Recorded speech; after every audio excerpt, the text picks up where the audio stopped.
A double teamed 4-yard gain.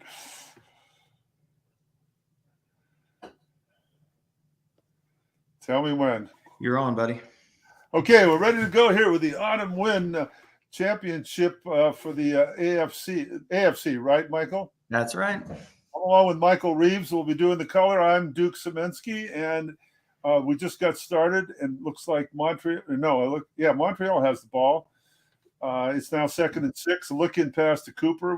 Guess run here after a double team 4-yard gain was the first play. And guess wrong here. It's a receiver, and it gets 11 yards. Possible fumble. No fumble. First down, Montreal at the 40-yard line, and we're ready to roll, Michael. Absolutely. We're lining up the game here, putting the card image out, and so far today, you've got it on your screen, and I've got it on mine. Okay, great. I hope everybody that's listening and watching can see it. 40-yard line, Montreal. The number one seed. Number one against number 2. Okay, flat pass left to Nico Allen, and there's a guess wrong again, receiver card, but it blanks out, incomplete.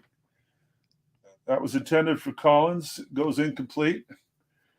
These teams are very evenly matched statistically, Michael. Yes, they are, and both of them came actually from the same division, the Shula division in the AFC. Montreal is a little bit more defensive heavy, where Houston is a high-scoring team, so you have a little bit of a clash of styles here.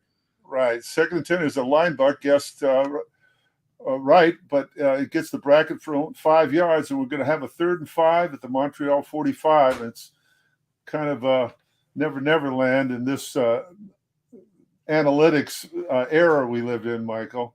Mm-hmm.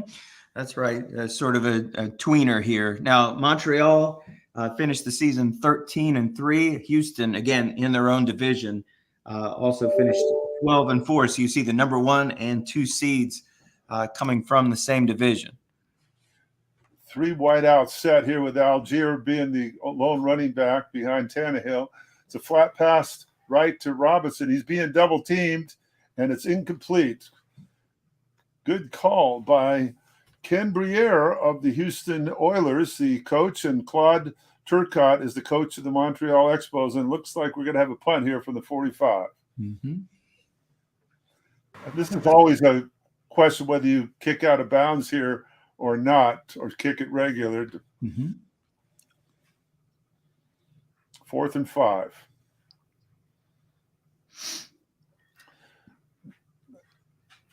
That travels to the 8-yard line of Houston, and he's trying to bring it back, and he gets 2 yards, and that starts off at the 10.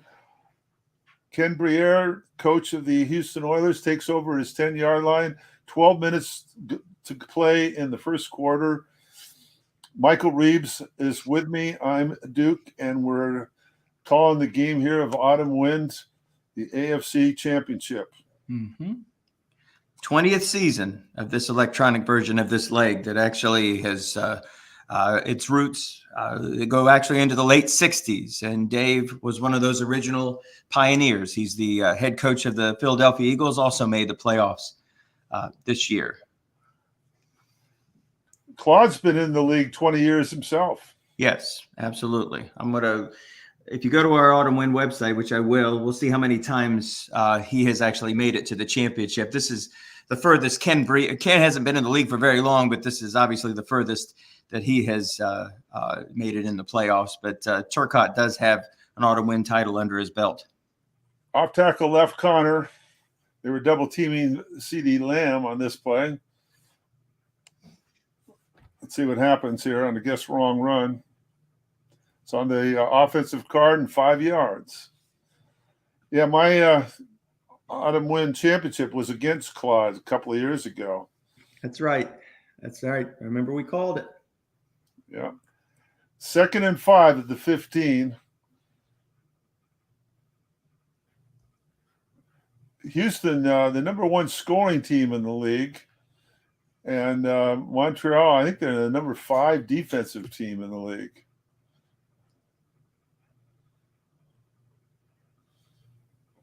Second and 5, he's got the double tight end set with St. Brown on one side and Lamb on the other. There's a look-in pass to Kelsey with a 5 right there. Guessed right.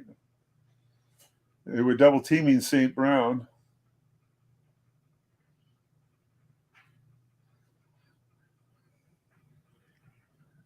Goes on the defensive card. Linebacker there will make the play and only picks up 1 yard, but that brings it to 3rd and 4, and we don't have the containment in flow, so it's a full playbook here for the Houston Oilers. So Turcotte's won this championship actually twice, in 2012 and 2015, and he's been the league runner-up for 2 consecutive years, including your win a couple of years ago, and last year, Gene LaFleur, the New Orleans Saints coach. Oh, so that's a pretty stellar record in autumn wind. Yeah, and the chance to play for 3 championships here in a row. Yeah, that's amazing. 3rd and 4. 4-3 defense for Montreal, and it's a look-in pass. He was keying Connor. The 5 is there and is on the defensive chart, and the defender rating comes up, and he makes the defender can't make it, and at the 4-yard gain, picks up the first down for Houston at the 20.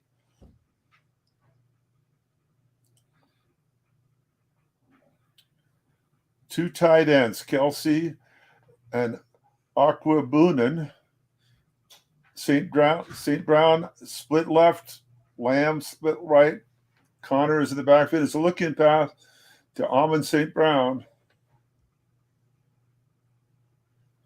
They were double teaming Kelsey and Lamb on this play. There's nobody there on the look-in pass. Picks up 9 big ones. 2nd and 1, 29-yard line. Just getting started here. You haven't missed anything if you're just tuning in.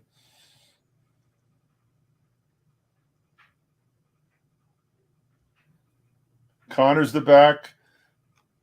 Jared Goff, the quarterback.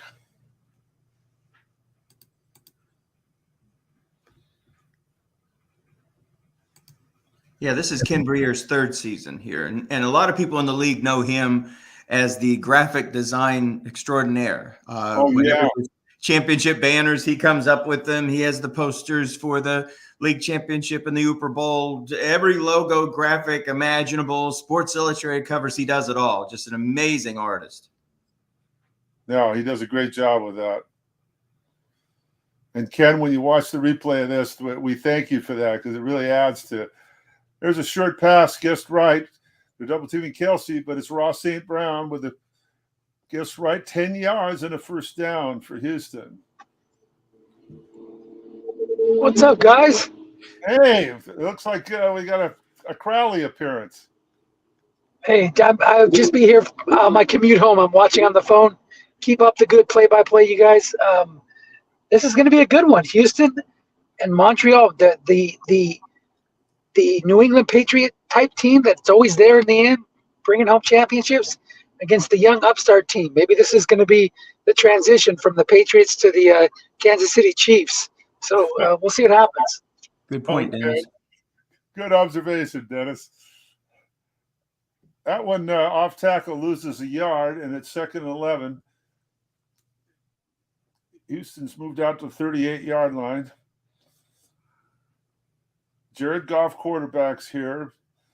James Conner, the running back, had a nice year carrying the ball. So you guys have, I know that Michael's played both of these teams. Have you played them, Dave? No, I don't think I played either one of these this year. So Michael, from your experience, how do you see Houston coming out and attacking Montreal and vice versa? Well, I'm kind of was looking at their roster here to take a look and see what they have as far as pass rush is concerned. They do have a little bit of pass rush there on the outside, but Houston's line is strong. So I could see him attacking downfield, definitely. And he had no problem doing it against my club. He was pretty aggressive, especially considering I have an excellent pass defense. He had no problem attacking me downfield. In fact, that's how he got his win with a minute left to go. Deep shot to Travis Kelce. We lost that game 17-16. It was a terrific game. Montreal, on the other hand, again, super strong defense, kind of plays close to the vest. And we had a defensive struggle. I think our score was like 16-2 or 15-2, something like that. So he calls great defense, keys, double teams. You're in for it here, basically, when it comes to Montreal. And I think he just basically hopes for turnovers. There was a 3rd and 3 that got a look-in pass for just 2 yards, so it's 4th and 1 at the 48. Let's see what Houston decides to do here. Looks like they're going to punt. Fox, the punter.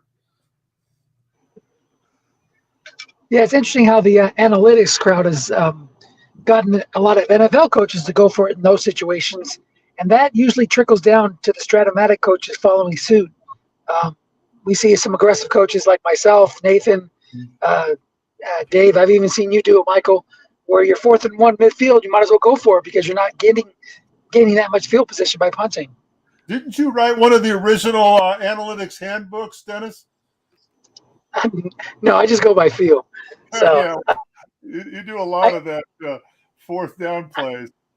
I go by feel analytics, not analytics. So that's pretty good in terms of how you come out on top of that. 1st and 10. Montreal's got the ball to 16. We got no score. So sometimes you can get burned by being too aggressive too. So it's a championship game or conference championship game here for the right to go to the Super Bowl. So I can see why he'd want to punt it away and play and let his defense work. Yeah. Well, just talk to Dan Campbell someday. The nose tackle makes the play. No gain. 2nd and 10.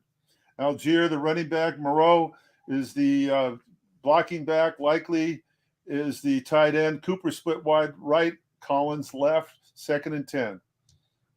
I think Houston kicks it there because they feel, we'll give Montreal an 80-yard field. We won't give them a 40-yard field. Houston's offense is much stronger than Montreal's. +2, maybe a little bit of nerves. First time you've made it this far, maybe you're going to play a little bit conservative. And I tell you another reason to do it. You brought up the 80-yard instead of 50-yard. You get Algier's got a fantastic card. You want him to use those carries up, and you want him to use them up early in the game. So make him go that extra, 30, 40 yards. I can see that. That's a good point. Oh, that's a good point, Dennis. Great point. 3rd and 3. Algier, the lone setback. Moreau, the blocking back.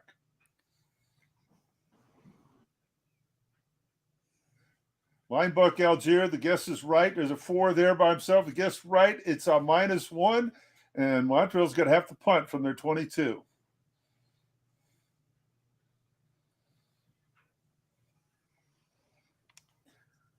Yeah, those kind of insights, Dennis, are really, really excellent.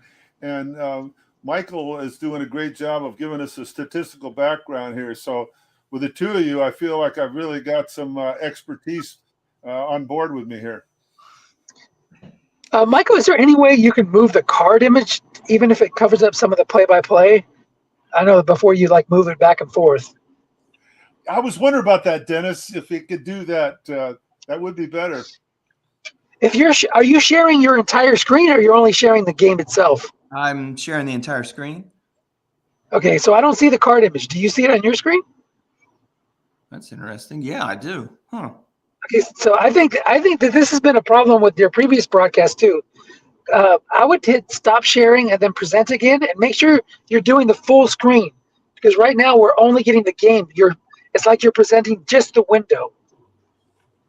Okay, I'll take a look. Yeah, I've got the game open, just watching the game myself, Dennis. So I have nothing to do with the whatever feed Michael's doing. 7 yards off tackle, 2nd and 3 for Houston, no score. So who are Houston's backs? Who are their main running backs? Pretty much Algier, and then you go to Edwards-Helaire. Well, that's for Montreal, but for Houston, yeah, Connor and who? Connor pretty much all the running, but there might be somebody else that does some of their work. Gus Edwards. Oh, that's a good combo too.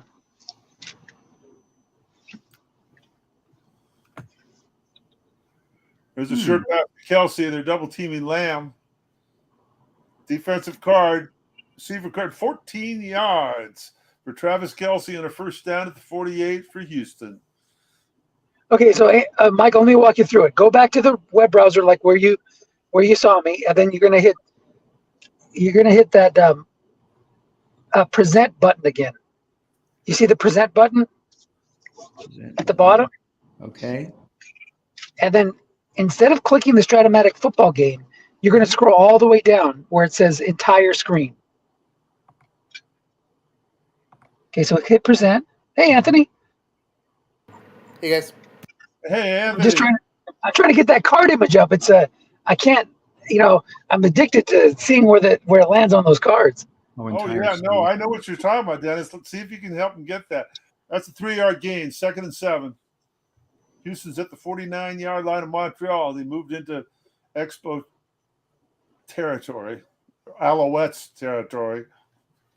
There we go. Now I see it. Perfect. Thank you. I've been doing that for every broadcast. That was terrible. Okay. We're learning as we go here. We're fumbling around. Looking past the Connor. Guess remember, there's 2 men in zone. Looking for the quarterback card if you're Houston. Or as Dennis would say, my card, your card. Yeah. But it's the defensive card, and there's nothing there. Incomplete. Thinking about a 3rd and 7. Gordon is the other running back, Dennis. There Melvin? he is. That's one of those ones that you, as a defensive coach, you never want to call run against. Not that. He's got a nice card, Gordon. Peoples Jones. He's like Anthony Harris.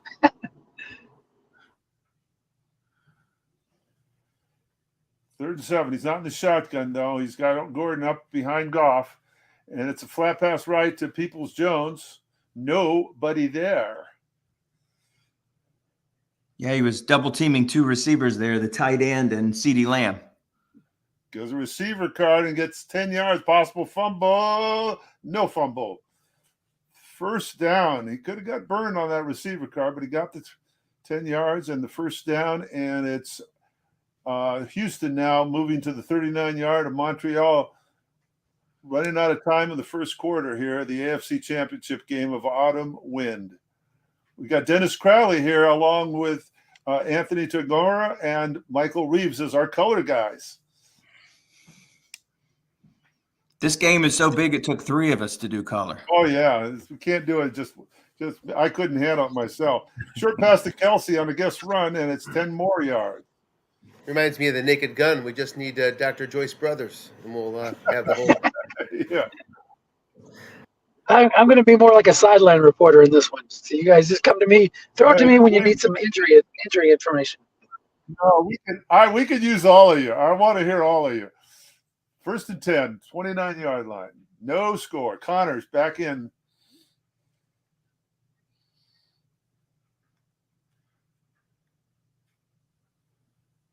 (4-3) defense for the Alouettes. Off tackle Connor. The guess is right. There's 2 5s over there, but 2 6s on the block on the tackle and guard rating. So we got some powerhouse ratings there, and it's a no gain on the guess right card of Connors. 2nd and 10.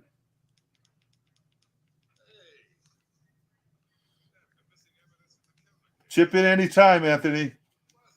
I will. I'm sort of enthralled in the Devils hockey game, so I will pop in from time Hockey? to time. That's not a sport, Anthony. If we do see, while I'm here, I'll say this: if we do see Gus Edwards, it is interesting. He's not ranked top 50 in any run category in attempts There he is. in the league, but he's You number called 3. it, Anthony. There Good he call. is.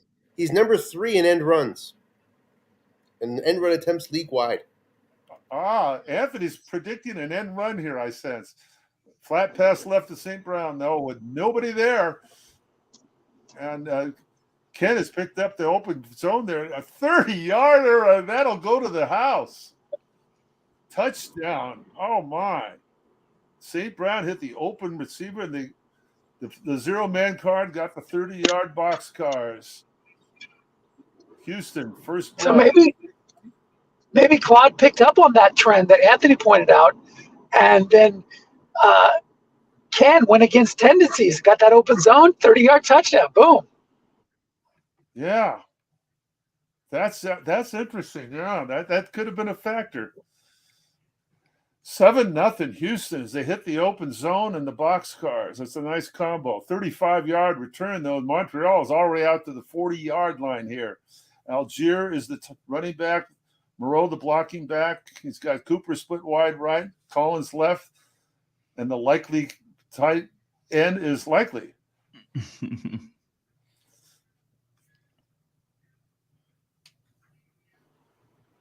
I think Algier went a little bit later in the draft at the end of the first round because people saw they drafted Bijan Robinson. You can get a good card like that, and Algier wound up getting a decent amount of carries this year, so he wasn't a one-year guy.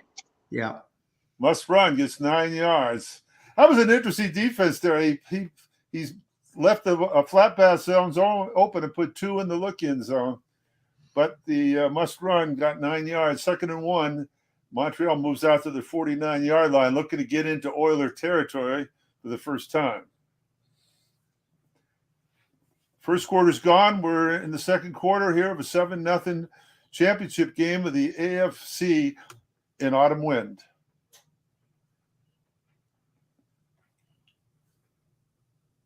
Second and 1.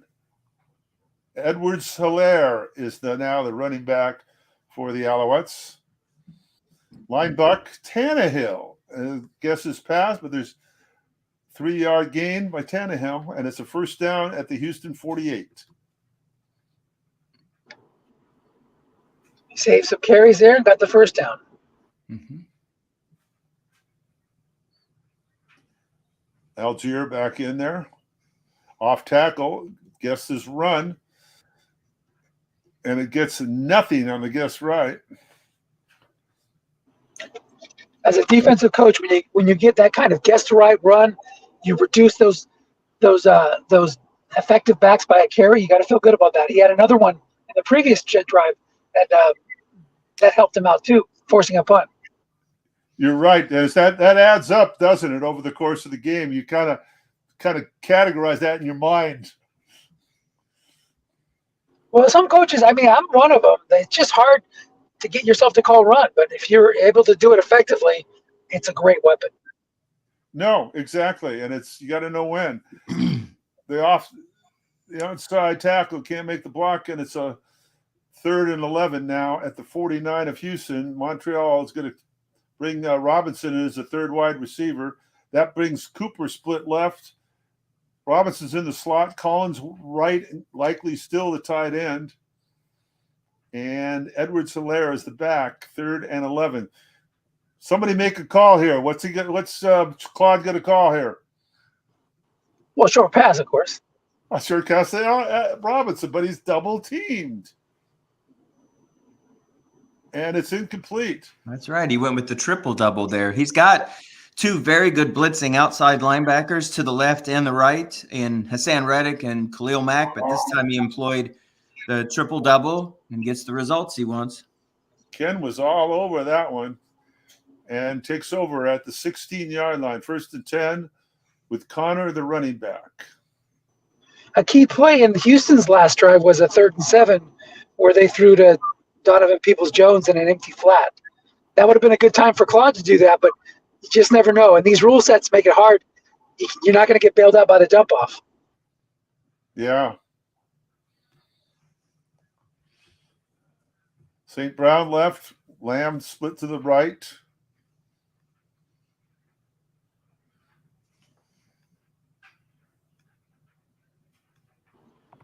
Anthony, when you get a chance, I'd love to know what the percentages of these coaches calling run is. I know you have that on your spreadsheet somewhere. Sure, on defense, Houston. I'll come back to the bat for in a second. Flat pass to the right to Connor, and there's 2 men there. Flooded. Guess right, gets 7 yards on Goff's card, and it's a 2nd and 3. Both these clubs have very good pass defenses. In fact, all of the 4 remaining teams in the playoffs have very good or excellent pass D. And they're both right in the middle of the pack in calling run on D, 14th and 17th, 24%, 27%. So middle of the pack. Good stuff. 2nd and 3 here at the 23-yard line of Houston. They lead 7-0. It's a linebacker Connor with a guess of pass. He put 2 men in the look-in zone again. And it's a short gain on Connor's card, and he rolls off 13 yards out to the 36, 1st and 10, Houston.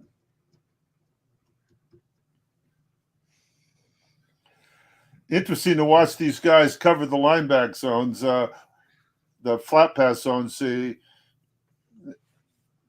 Claude was leaving a flat zone open a couple of times the last series, and now was protecting the look-in zone. There's a guess run to Connor, guess right for -1. And it's So good run call there for Claude. And with a 4-3 defense, you're kind of forced to do that. You got to pick your poison, flood one zone or the other, or bring your free safety down. With our rule set, again, a lot of the emphasis is going to be in the flats, trying to get those white die 6s, and then set up your opponent with runs and flats for a long pass. Yeah, that looks like what they're thinking. It does have that air of strategy. 2nd and 11. Connor still the back.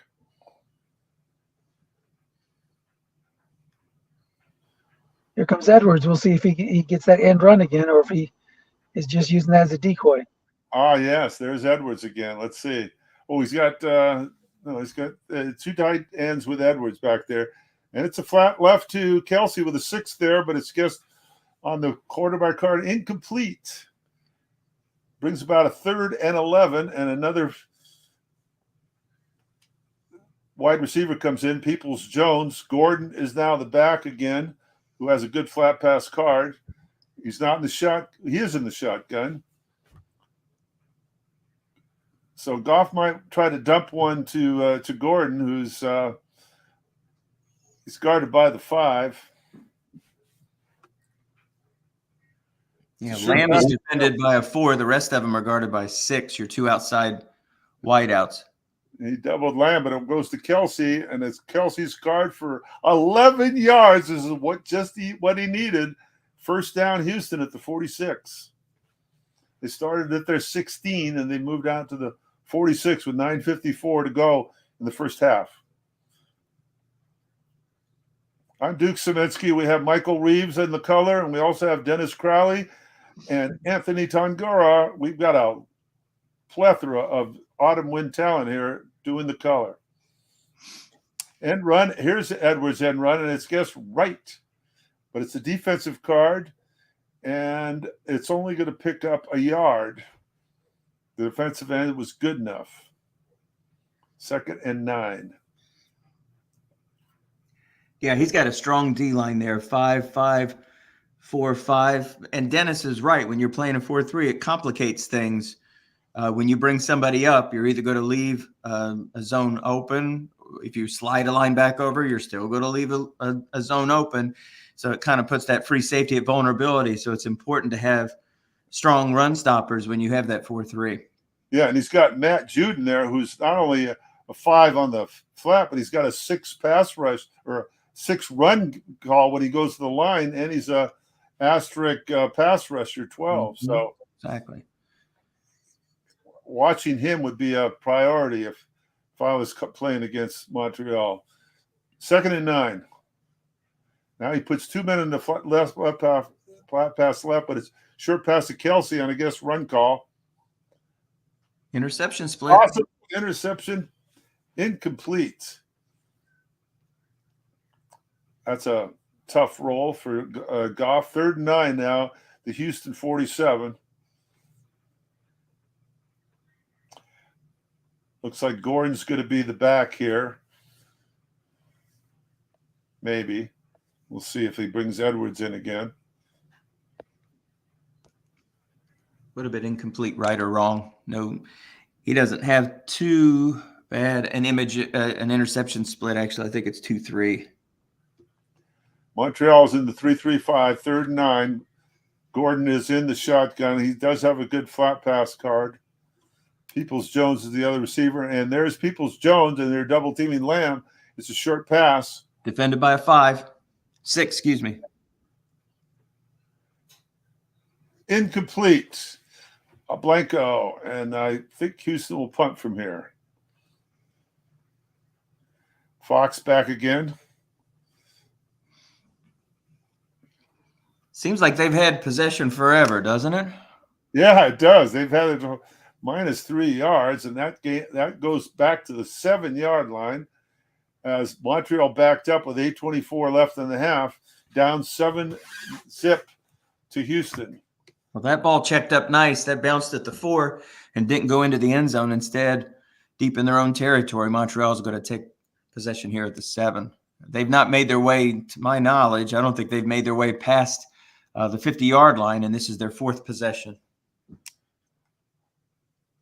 There's an off tackle with Algier, but the guess is pass. There's only 3 men on the line. It's on the short gain on the runner's card, 11 yards and first down at the 18. Algier picks it up. That's 6 carries now for 14. Yeah, and he's got 16 carries left with no fatigue. Collins left, Cooper right, 1st and 10.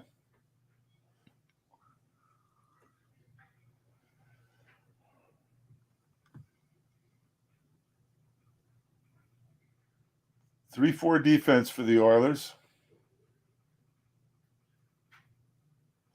Flat pass to Likely. The double team. There's 2 men out there, and that'll lose 2 yards with the defender rating. 2nd and 12.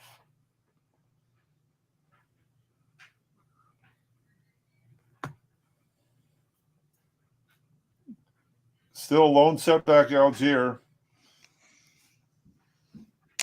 Blocking back Moreau. 2nd and 12 from the 16. 7-12 left in the second quarter.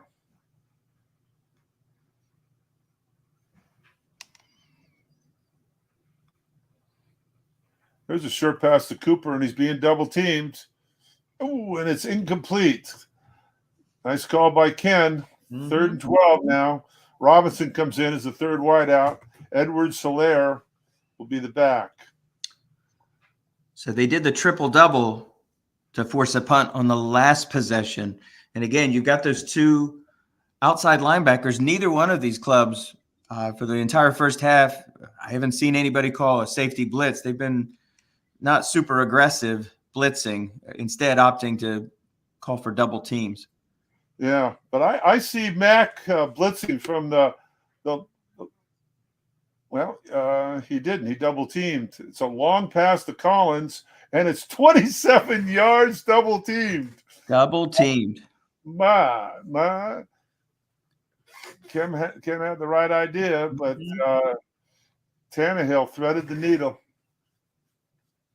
20 all the way out to the 43-yard line of Montreal, and that's a critical first down there in your own territory with very little time left in the first quarter, second quarter, first half. Look into Likely on a run call, but there's 2 guys there, and they get the defensive card, and it's incomplete. Again and again and again, Ken has just, minus the double team 27-yard reception, he's been dialing it up. He has absolutely been locked in defensively. And again, a little bit of role reversal, not to take away from the defensive strength of this club. Numerically, they're great, but they did allow, over 300 points this year, kind of in the middle of the pack defensively. Montreal much more recognized for their defensive prowess, but he's called an amazing game here in the first half. Yeah, there's a flat pass left with 2 men in zone. But it goes on the quarterback card, and the short gain burns the Oilers for 12. And now the Alouettes move into Oiler territory at the 45, 1st and 10. Only 5:24 left in the first half. First time in the game they've made their way past the 50. That was a short gain 3 on Tannehill's card, right or wrong. It would have been a short gain. Yeah, but it wouldn't have been that on the defensive card. Well, here's a possible pick, but it's incomplete. On the flat pass, 2nd and 10. You know, speaking of the defensive card, that's on Tannehill's card. That's another short game. So interception split there, 2 through 5. That's a little dangerous there. You get that extra bump there. It would have been a 2 through 4 on an average defense. Algiers gets 7 yards, guess right. Second best gain on the guess right column there for the linebacker. 3rd and 3. Hey guys, I'm going to check out. My commute is over, so I will talk to you guys later. Good luck and enjoy the rest of the game. Thank you. Thanks, Dennis. Hey, good call there. That would have been a 35-yard gain had it been guessed wrong. Woohoo. So you hope for those margins, and you obviously hope for the best of luck that it's on your card. Unfortunately, you didn't catch that break. Key 3rd down call here. Look in past the Cooper, and there's one guy there guessed right, and it goes on the defensive card, and he's good enough. Oh, just picked the wrong zone. Wow. Wow. What do you do I here? think this is 4 down. You go for it here. I have a feeling he's going for this. I can't imagine him punting here. Yeah, especially since he's kind of been struggling to get deep in the Houston territory. I think he'll go for it too. And he will. Algier, 4th and 3 against the 3-4 defense of the Oilers. Boy, it's awful tough, though. You know, here you are staring against a 3-4, right? And you have the potential to flood 2 of these flat pass zones. So I'm thinking run here. What do you think? I think so too. I think a line ball. They didn't go 3 wide, and he's going to be up against a 4 there. So he's got some vulnerability in the middle. I think he'll anticipate the 2 zones being blocked and have only 1-4 at the linebacker spot on a guess run call.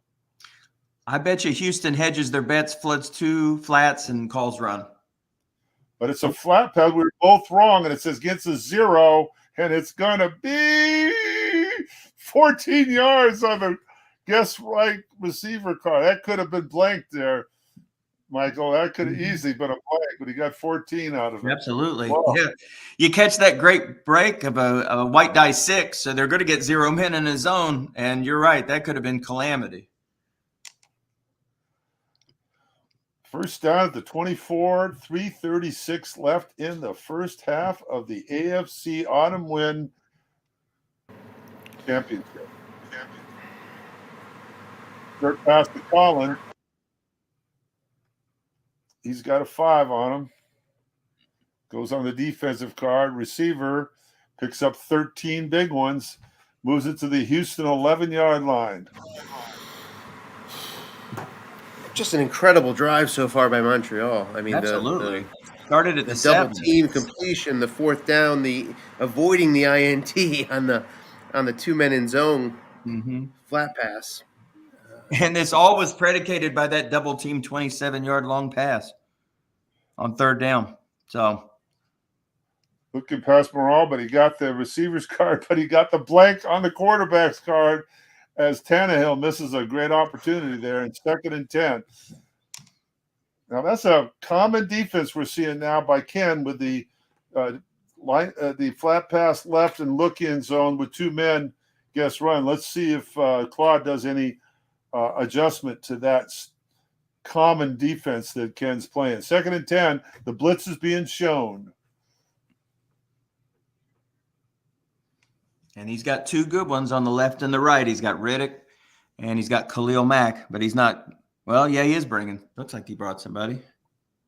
9 yards on a guess wrong off tackle.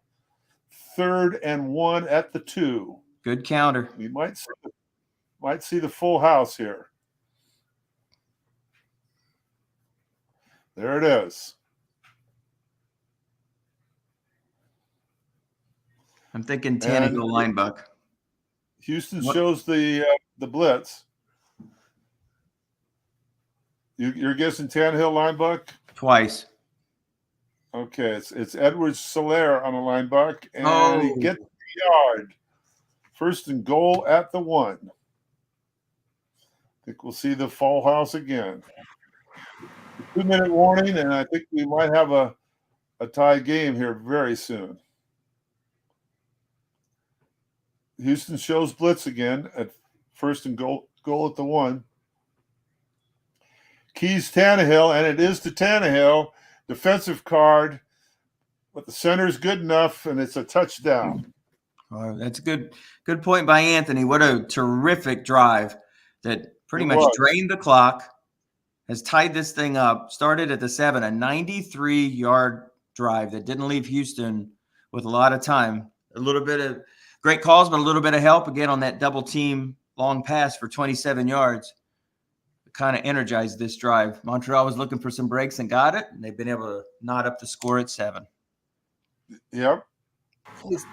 And sometimes you can call a great drive and defensively, and the offense beat you. It happens. I think Ken has to hold his head up pretty high. He called that drive very well. It just didn't go his way.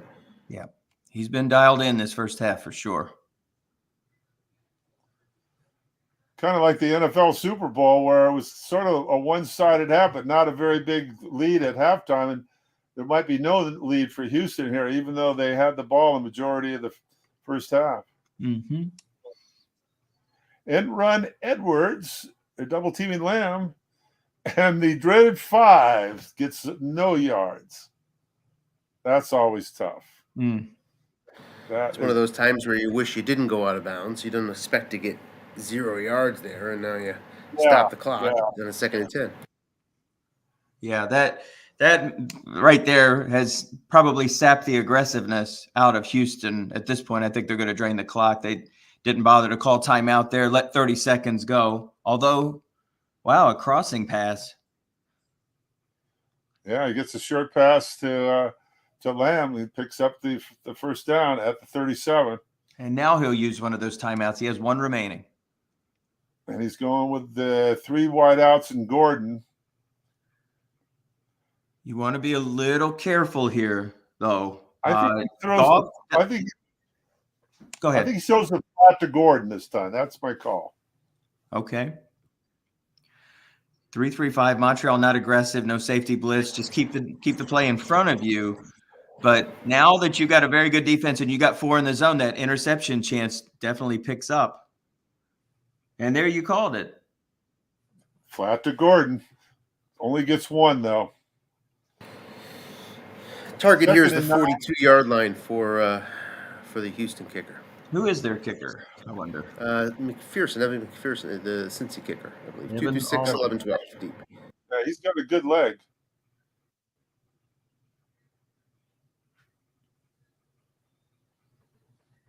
Houston goes back to the 2 tight end set. They might be thinking to run here. It was 2nd and 9. Got a timeout left.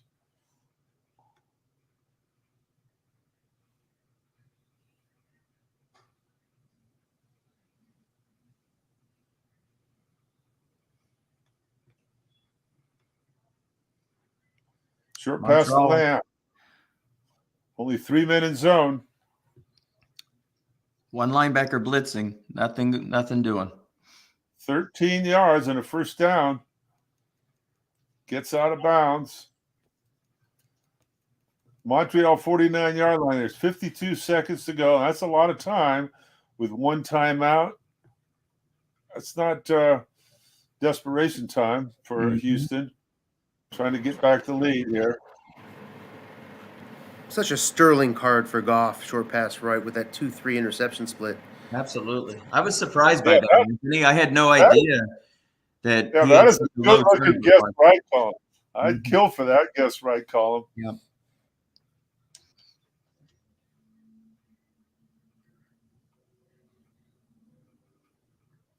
We say that, and here comes an INT on the defensive card, right?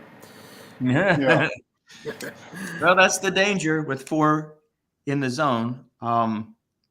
Surprised that Montreal is keeping that guy back. I don't see Houston taking a shot downfield, so maybe he'll start being a little bit more aggressive with that free safety.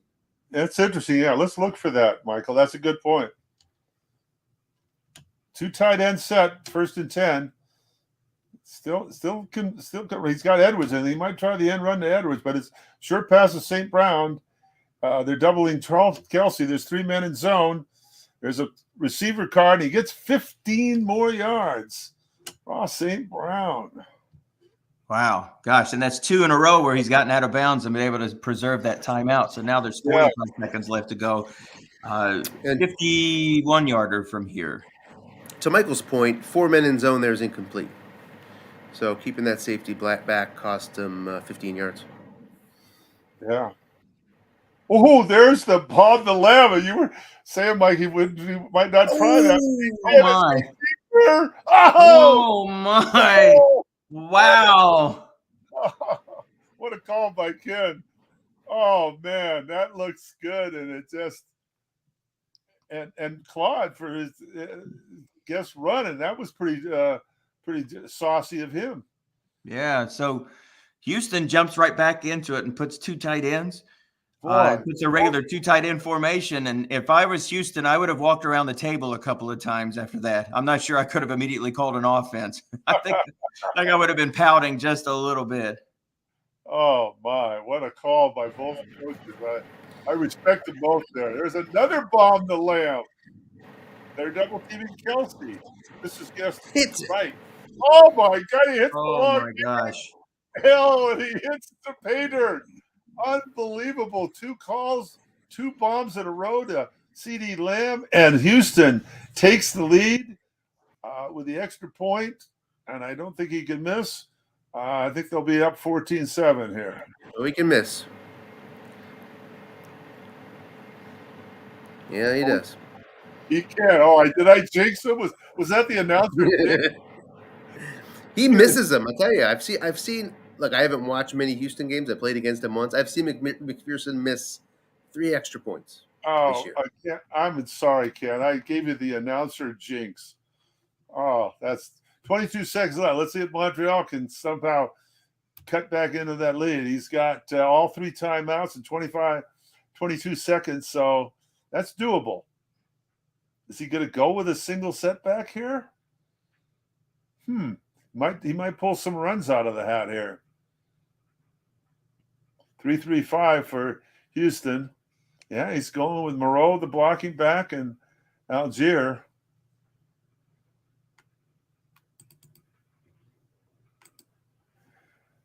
Algier's got a 44 and a 43-yarder on his card, and it's a line buck for Algier. Gets on the defensive card. Nose tackle, not good enough, and he picks up 12 big ones. And I kind of felt with the 3 timeouts in that set, they would go with a run. I think he hasn't going to call a timeout. He got 12 yards and he didn't call a timeout. Do you guys see that? Yeah. He did 23 more yards to get into range. He had 3 timeouts left. He didn't call a timeout. And look what he got on that play. He could have had that with plenty of time left on the clock. I don't get it. And that ends the first half with the Houston Oilers up 13-7. Houston, coached by Ken Briere, 3rd year in the league, and Claude Turcotte for the Montreal Alouettes, 20-year veteran of Autumn Wind. They need a 2-minute break for us, guys. Your comments on the first half, Anthony and Michael. Anthony, what do you have to say? Anything? He may have walked away.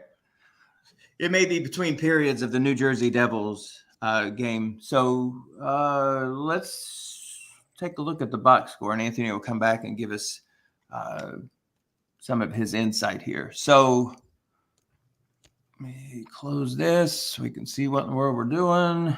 Here we go. All right, so there's your score, 14-7.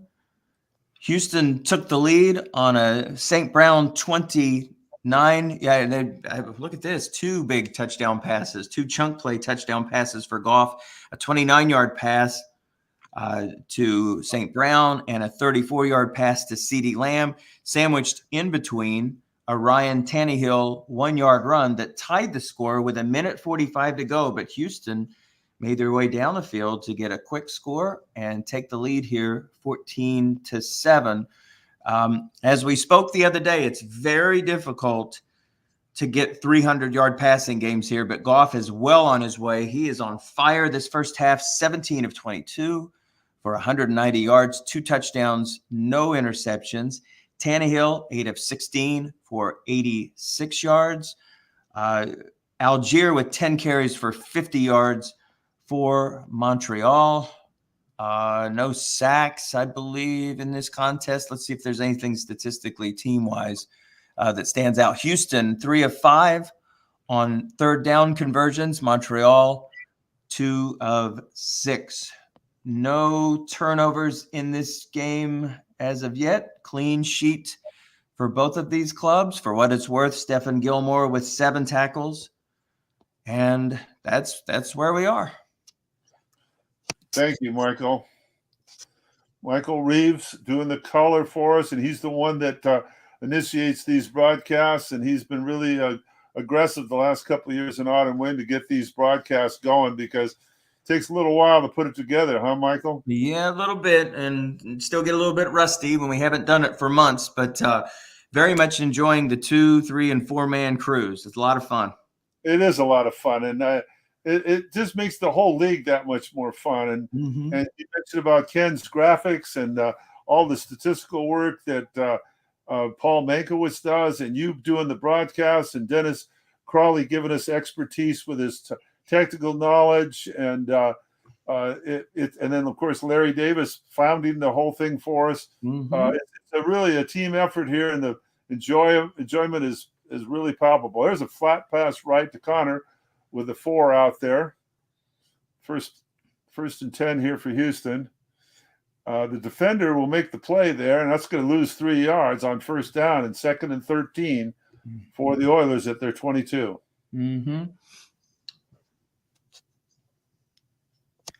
So looking at that flat pass card, that very good defense flat pass card, obviously you're hoping for guess wrong, first of all, on Goff's card, certainly right or wrong, but there's just nothing there. Honestly, when you get on that defensive card, you've got to hope for, if you just basically pick on the 4 and hope for a 5 or 6. Now there is a completion over the middle and a white dice 6. So the defender is not able to make the play. That was CeeDee Lamb, who's guarded by a 4, and that set up a 3rd and 1. Indeed it did. That loss on the first down, though, is problematic here because it's a testy 3rd and 1 call here. Right. Goff now up to 199 yards. Now, you and I the other day watched the real-life Cincinnati Bengal Joe Burrow go over 300 yards. Look in Lamb. There's one guy there. It's a guess right. Goes on the quarterback's card, and we get 6 yards on Lamb's card for a first down. That's a nice flat pass card for a receiver. That's a very nice flat pass card. I see a lot of receiver cards, flat pass, where you basically like have a 2 through 7, and that's just about it. So guessed right with blanks on 8 and 9. I wonder if he's maxed out there. That's when you wish you had Tom Cook. Tom Cook, who just knows these cards frontward and backward and counts all the units as quick as possible. I mean, that looks like a super strong card. There's an off tackle for 7 yards on first down, and 2nd and 3 now at the 47. I'll look at the spreadsheet and see if he actually is 6 flat. But you're right. There's a big variance in wide receiver flat pass ratings. They go from 4 to 6 almost arbitrarily sometimes, Yep. 2nd and 3. Houston's moved out the 47-yard line. Here's a look-in pass to St. Brown.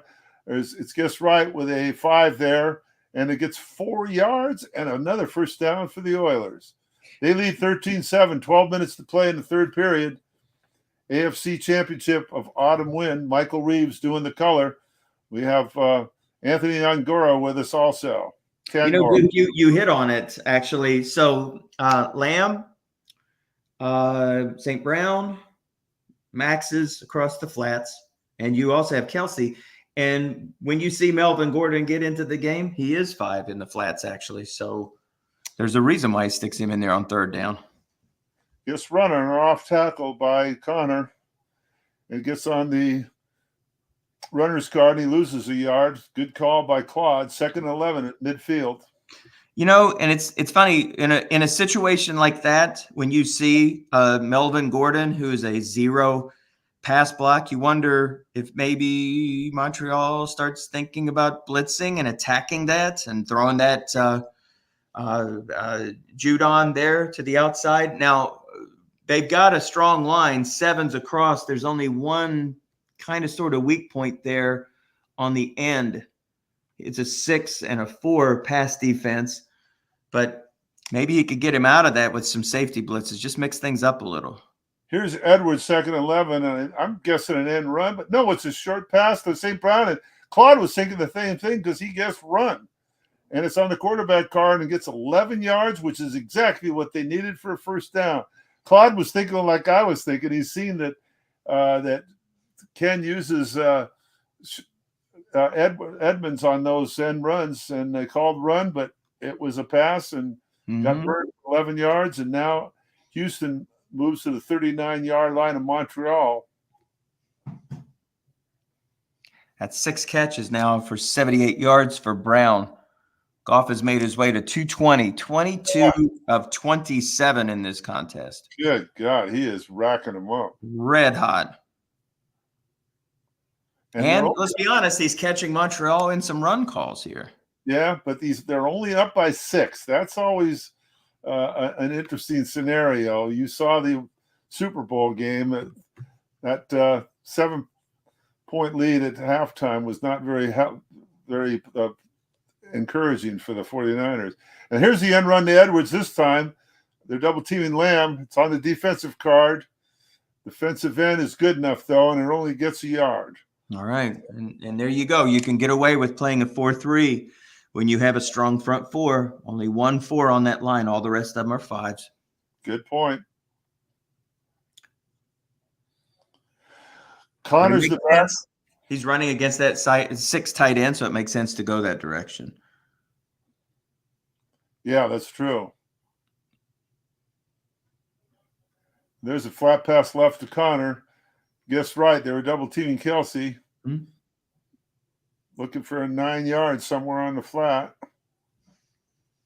There's the quarterback card and loses 1 instead. And it brings it back a 3rd and 10. I think that's still field goal territory for Houston and McPherson, isn't it? It's on the periphery. 56-yarder from here. I think Anthony said 2 through 6. Maybe I'm sure they'd like to help themselves here. Now, this is where, to me, it gets interesting.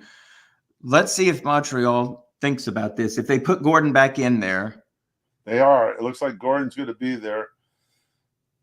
He did throw 1 flat pass to Gordon. No, now it's Edwards. It's Edwards. Oh, Edwards. Now, again, Edwards is a 0. Now, here's a scenario. Maybe Edwards they just look for 4 flat pass. Maybe they just run it here and they just look for a field goal, just something to get close so they can push it to 2 scores. Possibly. But he's not blitzing, so he can pretty much throw with impunity here. That's true. That's true. And Goff only has a 2-3 interception split on short pass, so there's no real motivation not to throw here and go for it. Right, and Claude didn't go with the 3-3-5 here. He went with the 4-3. Interesting. Yep. Yeah, very interesting. Yeah, you can throw with some impunity here. And it's an end run Edwards, guessing pass, and we have the containment in effect here. Let's see what happens. But it goes on the defensive card. He's going to get throttled. Wow. Oh, my. Worst case scenario. Defensive end good enough. He loses 4. That could take him out of field goal. And Anthony confirmed it. They are out of field goal range now. So that's the worst case scenario call there. Yeah, then the punt goes wild into the end zone, and he's out of the 20. So that was a real disappointment by Houston. As they not exactly how they drew it up. That's right. Nope. And Claude's got to feel very fortunate here. He's one score down, and if he gets the extra point, he could take the lead on a touchdown. That's First right. and 10. His last drive was a score, 93-yard drive. Again, aided by a double team, 27-yard bomb to Cooper on a third down. But nonetheless, a long drive that took a lot of clock off. That was their fourth drive. And so they're carrying that momentum. Plus, basically holding Houston scoreless there. Now they're only down 6. Flat pass right to Foster, and there's nobody home. Nobody there. The old triple-double, and you get burnt and you lose 10 on it. Yeah. Foster Moreau. That's 3 catches now for him. That's 3 catches for 39 yards. Yeah, and he has a 5 on him. Edwards-Helaire now the back. 96 yards now for Tannehill, 9 of 17. Linebucker Helaire, and it's just correct. Let's see what it's on the runner's card. And he loses 1. 2nd and 11 is Ken went up with the 2nd and 10 run call. Always a dangerous call, but effective if you know when to do it. Edwards-Helaire picked up a big 3rd down and 1 that on the next play, Tannehill on a linebucker scored, and it was guessed right there too.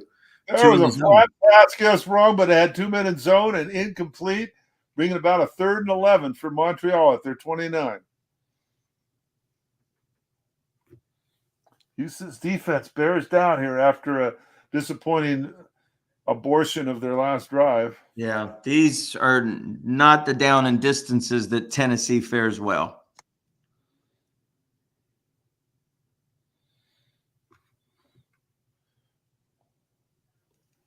The 0 is on Edwards on the right linebacker. 3rd and 11. He's got Allen Robinson in as his 3rd wideout.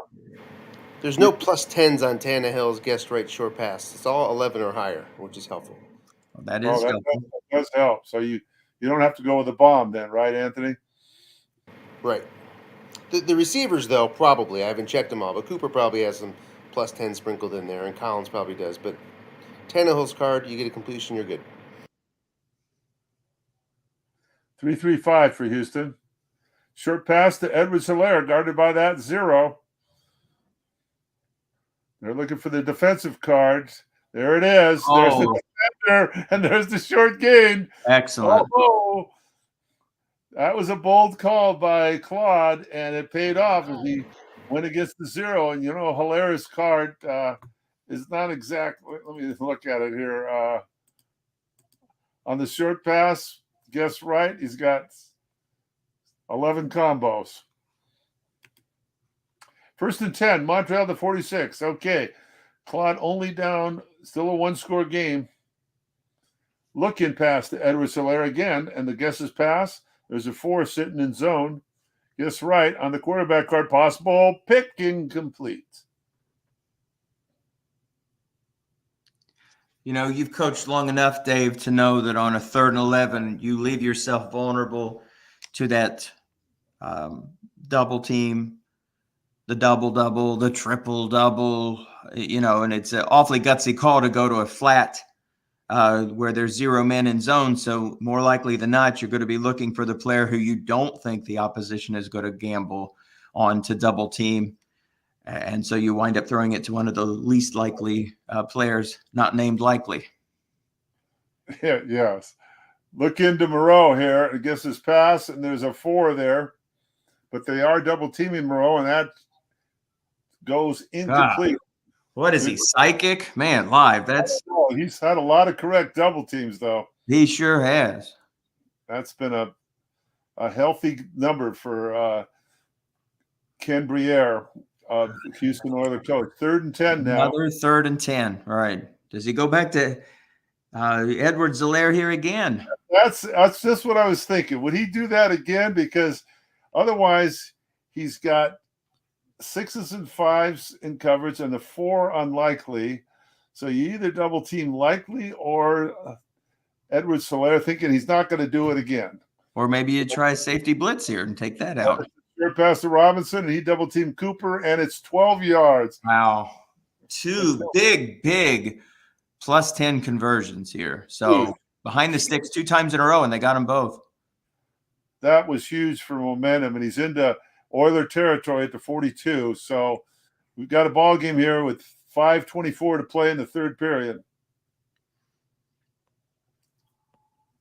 There was a pass rush possibility there. It would have been on the linebacker, high linebacker. So Hilaire, and it's just right. It's on the runner's card and only gets 2. 2nd and 8. Now it looks like Algier is going to come back in. He's got lots of carries left. lots to have. 12 left without a 12. 4 more fatigued, 1 and 2. So he's got plenty left. Yeah. And it is off tackle Salir, but they're double teaming Likely. It's on the defensive card, and he's good enough, and it's 3rd and 8 now. As he got no gain on that. So that was offensive onside end. That would have been the wide receiver's block, which pretty much defaults to 3rd and 8. He goes back with Robinson. So he's got Cooper, Robinson, and Collins with Likely the tight end, and Algier is the running back. 3-3-5 defense for Houston. And the 0 is guarding Algier. Mm-hmm. Again, I don't see Montreal throwing deep here, so uses that free safety to double team, and he's looking for Algier. Doesn't get it. 4th and 8 at the 40. Now, what does Claude do here? You make the call, Anthony. What do you think? I think his decision is pretty much made. Anthony's moved on here, but he's going to punt this thing and try to pin him deep. Looks like he got a roll that will let them do that. Whoa, at the 2-yard line. Whoa. I don't know. That a lot of guys would have gone for it there, I think. But Claude, very patient, very, very systematic coach, very analytical, very solid, doesn't get flustered. And he pins him at the 2. So good call by Claude. Now Ken has to come up with something to get out of the shadow of his goal line. Line buck by Goff. They guess run, and he gets 1 yard on a guess right. Interesting. He was thinking they might key his running back, so he went with Goff. Mm-hmm. 2nd and 9. Connor's the back. What do you do now, Michael? Do you risk guessing run if you're Claude on 2nd and 9 at the 3? Anthony, could you? He probably didn't get a chance to see it. I'm curious what Goff's guessed right fumble chances are, because he used to have a real problem fumbling the ball with the Rams. Pretty high, 12.3 there. I thought that seemed like a pretty dangerous call, actually. I know you want to get it out of the shadow of your own end zone, but with that guy? Edmonds is now in there. And there's the bomb to Lamb, guessed correctly, and they're double teaming him. Incomplete. Bringing about a 3rd and 9. Claude couldn't get the D-die there. He had some big chances for a safety. Oh, wow. Look, you're right. He sure did. Okay, I'm going to give you a chance again to you make the call, Anthony. What's he going to do with Edwards in the back and Goff? Is he going to risk a pass, or is he going to run an end run with Edwards? Well, I mean, I would like to see shotgun in any case here. You don't see it yet. Because you're probably not getting a first down anyway if you run. Yeah. So at least make them think you're going to pass and get set up to protect yourself. And hey, good to see Montreal go with 3-3-5 here, though, because they haven't been doing that. He goes to Ogwin Bowman because he's got a 6 on him, and he knew he wouldn't double team him. It's guessed right. He's looking for the quarterback card, but he gets the card, and he gets 12 yards. Oh my! What a huge call! He went to Albert Ogwin, and he's got a 6 on him, and he's a poor receiver, and he knew he wouldn't get double teamed, so he risked it. And on that bad card, 11 combos and get it. He gets the 12-yard and a first down. Huge play for Houston. Huge. We've really seen the Houston receivers show up here. They needed 11 yards on the 3rd and 11. Got it. I don't know. Do we give credit to them or to Goff having it right on the money? Man, he's hot. I mean, the CD Lamb miss was the only one. I mean, other than that, big catches. Yep. Connor's got 11 good carries left, and he goes off tackle with Connor. There's 3 guys in zone there. Goes on the D card, and it will pick up 4 yards because the 6 was rolled. And linebacker wasn't good enough. 2nd and 6. 1:30 to play in the 3rd period. 13-7 Houston. This is the AFC Championship for Autumn Wind 2024. Anthony Tongora and Michael Reeves, the color for me. I'm Duke.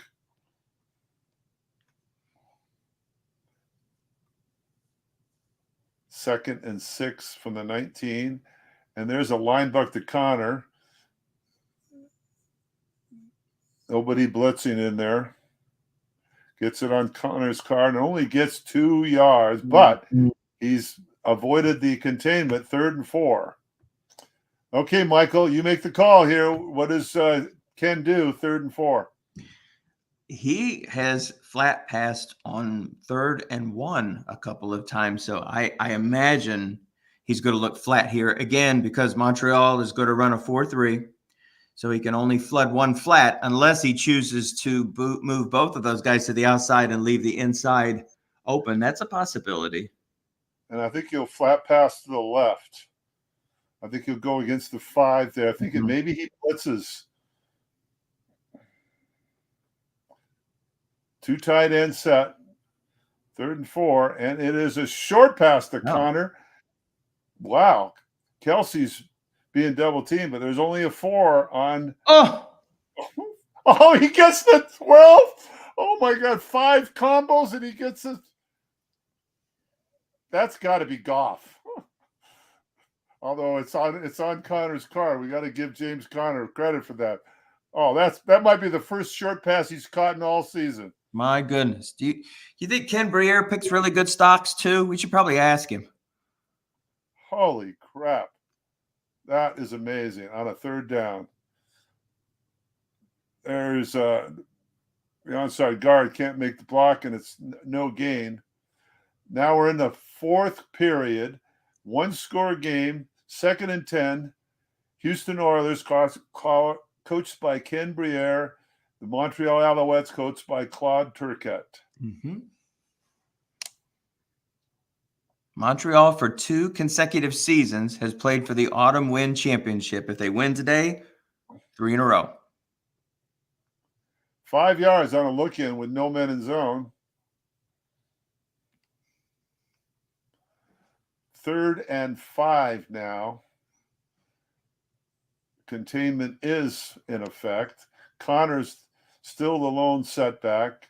Still double tight end set. Claude stays with the 4-3 at 3rd and 5. Houston, 6 of 9 so far, converting 3rd downs. Flat pass to Kelsey. Good chance here against a 4 and Kelsey's flat pass. I'd like my chances if I'm Ken. Oh, he finds the blank. The dreaded 5 in reverse. That's kind of fair, don't you think? Yeah, I think even Ken can't be throwing things thinking, I think I've caught a couple of breaks these last 2 times. Come on. Yeah, you can't be too sore about that.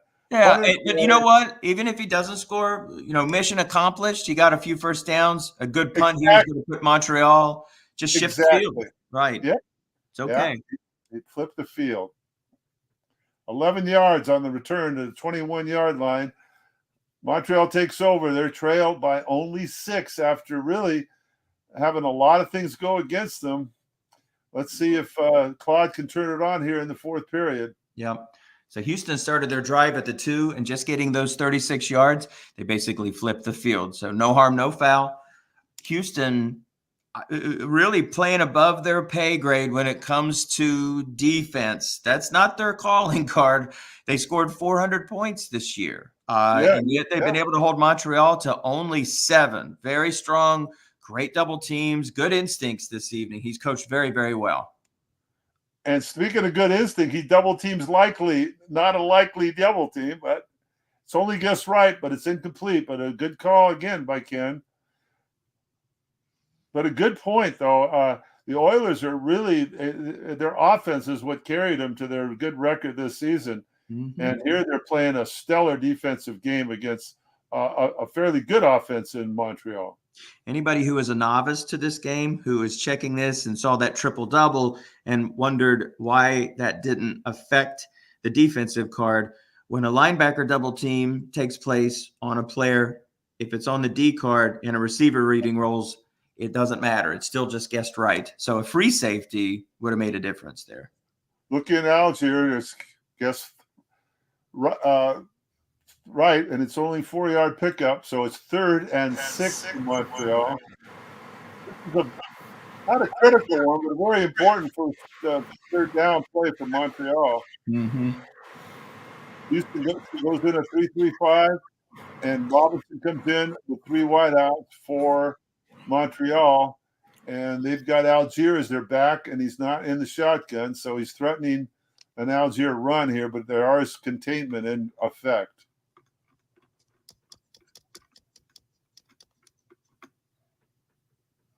See, likely defended by a 4. All the rest are defended by 6. Oh, he goes flat pass left with nobody in zone and gets 10 yards. Oh, great instincts. How about that call? How about that call?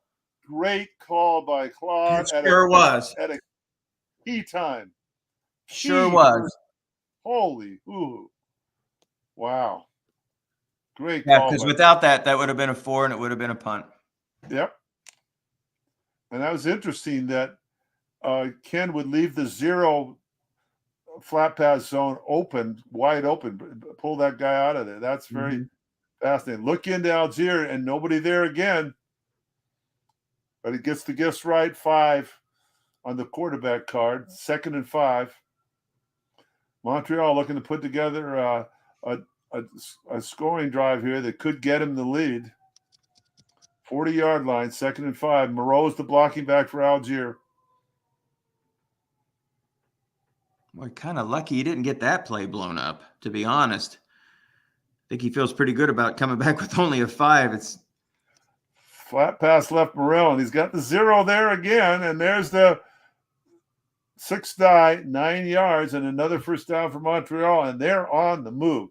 Yes, Alouettes nearing midfield.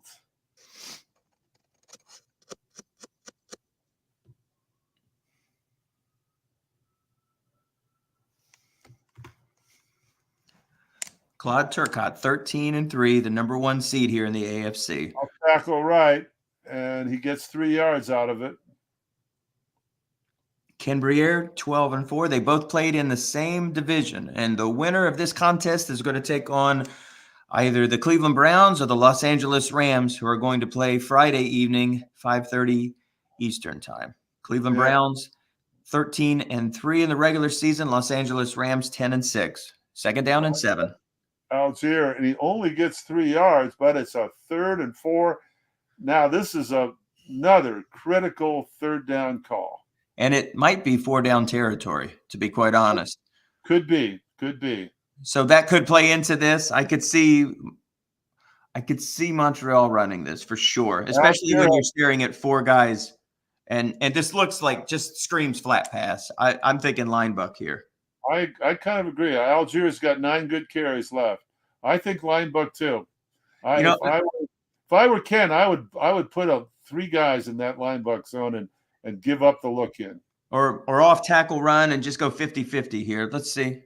Flat right to Cooper. It's guessed right with a 5 there, and it's 5 yards and a 1st down. That's right. On Goff's card, he has blanks on 4 and 5, but Tannehill's flat pass card stronger than Goff's. and they convert. Tannehill threads the needle and makes the first down, and now they're definitely in 4-down territory with 9:18 to play in this game. 1st and 10 at the Houston 40-yard line as Claude and his Montreal Alouettes moving down the field Methodically. slowly but surely. There's the bomb to Collins. He's being double teamed, Oh, and wow. it's incomplete. Claude went to Ken has really had some instinctive double teams here. Certainly has. There's no reason to think that he was going to do that. I mean, No, everything has been within 5 yards of the line of scrimmage. My goodness. Yeah, it looked like he was getting a methodical dink and dunk drive, and he goes to the bomb. That's a better call than I would. No, but he called run here, but it's a screen to the left, and he's put 2 people over there, but it's on Tannehill's card. 17-yard pickup. Had that been guessed right, it would have loss of a yard. Yeah. Oh, so he did the hedge, basically, fluttered his zone, called run, got burnt this time. My card, your card. This time it was on Montreal's card. Things are looking very strong for Montreal now with the ball resting at the 23. Yeah, and like I was telling you earlier, I was wondering how that moving to the linebackers, how Claude was going to attack that. Now here's the line buck by Edwards-Hilaire, guess wrong, and it's a short gain. Oh, wow. 18 yards. Oh, my. That's a weak guess wrong card, and there he hits the short gain for 18. Everything is coming up Montreal on this drive. Looking super strong. Got 4 chances to get it in here from the 5. That's a good call, Michael, because that is a pretty weak guess wrong card on Edwards-Hilaire, but he got the short gain. Yeah, I'm surprised he's still in there considering Algier has so many carries left. Yeah, I am too. And he made the right call there, though, with the right back. So he knew when the white die 3-4 was coming. He knew. What the hell do we know, Michael? Right, exactly. That's why we're calling the game and not playing. Ken showing the blitz with 3-4, full house backfield for Montreal. Goal from the 5. He's got 2 really good blitzing linebackers here. Line book Algiers, and they call pass. You want the defensive card. You didn't get it. And he got it. There you go. What a drive for Montreal. Unreal. 79 yards on that drive and looked great doing it too. There was hardly any hiccups on that drive. 2 through 10 extra point. Thanks, Anthony. And yes, sir, he puts it through. So that I didn't say anything that day, so I didn't jinx him this time. No, he kept quiet. He and McPherson have the same card on extra points. 11 and 12s are misses. So for the first time in this game, the Alouettes have taken the lead. And now Houston, in their first ever AFC or NFC or any championship competition, finds themselves down by a point with lots and lots of time left, 7:30, and a dynamic offense. Off tackle Connor gets six yards. Connor has 7 good carries left. Right. And despite the mixed extra point, McPherson, one of the best long distance kickers in this game, and a field goal would put them back on top. So play clean, keep away from turnovers, and Houston has a chance to regain this lead. Connor, the back, 2nd and 4. Goff, who's had a great game. Now they're looking at dinking and dunking here, probably to run some clock off. They key Connor. It's a flat pass right to Kelsey with a 4 on him. Guess wrong. Oh, interception. Oh my God. What? Oh, that's tough. And guessed right. It's going the other way. Oh, Kelsey guessed wrong with a 4. Oh my. Guessed right. It's in the flat. And you've got a chance to take that back for 6. That would have turned this game right around. What a bold call by Claude. He keyed. That was a brilliant call. Actually, it was wrong, but it was. I really admire that call. 3rd and 4, and it's a flat pass right to St. Brown. It's got a 4 on it. He's not going to get it. That ain't going to do shit. He's got to punt it now with 6 minutes to go. Oh my! What a turnaround now in this game. All Oilers up to now, and now it's Montreal with everything in front of them. An 11-yard return gets them a great field position at the 40 with 5:42 left. Both teams have 3 timeouts remaining. 5:42 left in the AFC Championship of Autumn Wind. So Algier has 8 unfatigued carries. I doubt we will. Well, I say that. I can't imagine any reason to put Edwards-Helaire in, but he had a huge bust-out run on that last possession that led to a score. And he goes with a line buck on, I guess, a pass. And there's the dreaded 5. He didn't get that 4 this time. Now, 2nd and 10. How conservative is Claude going to be? How aggressive is Ken going to be? Interesting scenario. At the 40-yard line, you've got, a first down by Montreal would be a killer thing. And now it's a look-in pass to Moreau. There's 2 guys in zone. He needs the defensive card. He got it, but he got the receiver instead. 15 yards. Oh, Oh, that is a killer. killer. That is a killer. Oh, you get the defensive card and then you get the receiver. Yep. 4. We've seen a lot of hedging bets in this. Sometimes you just go with your gut and you just stick with your call. But again, 4 out of 36, though. Oh, God. 45-yard line, 1st and 10, 4:30 now. This has turned into a barn burner. 3-4 defense for Houston. Algier now back in there. You got to feel he's going to do more running than passing, I would guess. But it's a cat and mouse game now between the defense and offense, because one more first down is killer to Houston.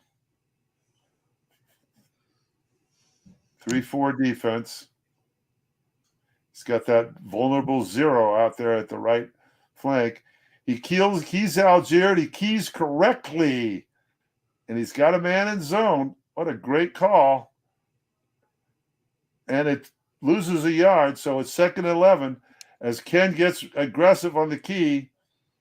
Now, 2nd and 11, do you try a run again? interesting the way Montreal uses Algier. 56 catches during the regular season for Algier. Excuse me, for Moreau. My apologies for Moreau. 56 catches this year. That pass left the call. Just again, Kiewit now, and it gets on the. Oh, it goes to receiver. Gets only 6. So that's somewhat lucky for Ken. Yep. Now we've got. This is. I can't think of any other way to call this, but a critical 3rd down, guys. 2:42 on the clock. And that's, what's interesting is technically this could be 4-down territory as well. And what a bold call it would be to go for 4th here. But that is interesting. You're right. It could be 4-down territory. We'll let 3rd down play itself, right? But what if they run Algier here? Don't even worry about the linebacker contain and set up a 4th and 1. If it was me, I think I might just line buck with Algier. Mm-hmm. He hasn't been blocking that line buck zone. And plus, you're going against the 4, and his center, I believe, is a 6. Oh, he called run. He actually did anticipate it. Been in the flat pass right. Oh, I was going to talk about that. Oh, he hedged and won. He hasn't been putting 2 guys in the flat pass right the whole time, and he did it there, and that's where Claude threw it. Oh, he hedged and won. So he didn't go strengthen the 0. He strengthened, I believe, the 5 was over there. Now, could Claude be seriously thinking about going for this? He's thinking about it. He is thinking about it. Can't do it. What do you think, Anthony? 5 yards to go. 5 yards to go. It's just 1 yard too many. I agree with you. You know what? There's a reason why Montreal has, if not the best, certainly one of the best scoring defenses. You put this in the hands of your defense and say, go get 60 on us in 2:42 or 2:24, whatever it's going to end up being. But the longer You know, it goes, the more likely he's going for it. But Oh, he can't, Anthony. No, he oh is. my gosh. he is. He's going for it. So gets those 4 linebackers off the field in theory. Let's see if Ken plays along and goes 3-4. He does not. Daniel's got a good flat pass card, Anthony. Real good, actually. Guessed right.